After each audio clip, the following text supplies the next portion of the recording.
Welcome back. All month long, we're focusing on children as part of our 12-month 12 Causes series. Well, this morning, we hear from Dr. Michele Borba, who helps children make their way through the many challenges they face on an almost daily basis.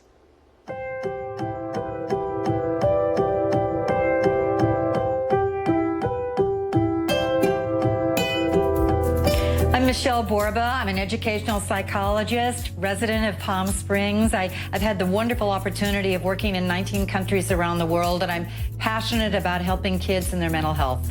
I think the most important thing is that every parent right now is concerned about the impact of COVID.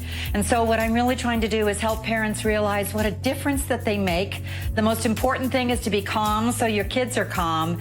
But the second thing is maybe realize that this is an incredible parenting moment to reset our toolkit and help our kids learn strategies to cope, because it is an uncertain world.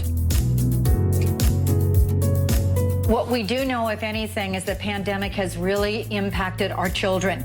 What happens in a crisis is that it amplifies pre-existing problems. So prior to this pandemic, 1 in 5 American kids was diagnosed with a mental health disorder.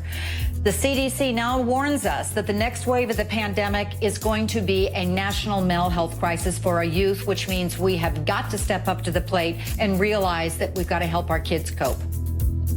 The most important thing to understand about stress and mental health is that you, parent, know far more about your child than you give yourself credit for.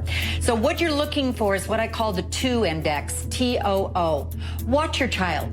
And anytime you see your child is too different from his normal, it lasts too long, it's spilling over into too many other areas, or all of a sudden your red flag is up going, something is really wrong with my child, he's just too different and he's struggling too much, then don't wait. Please pick up the phone and get help. One thing that we do know is that children's social muscles need to be exercised just like their ABCs.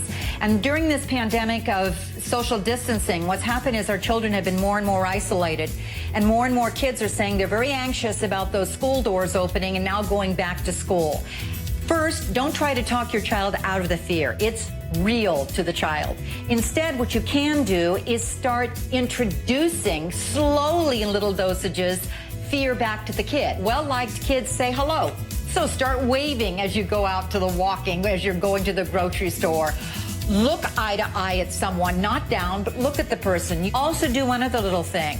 Every child right now desperately wants at least one buddy. Every kid needs a buddy. Maybe what you could be doing is finding another parent who has a child the same age as your child. Maybe they can have lunch together. They can still social distance, or they can Zoom a book club. Slowly, we introduce friendship-making skills back, and our kids feel more and more comfortable.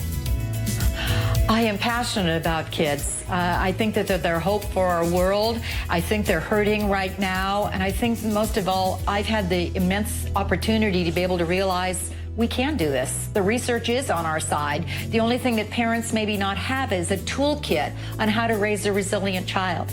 Well, now we do. The book I wrote is called Thrivers, and it's filled with science-backed practical ways we can make a difference. And I think we must in a day's world.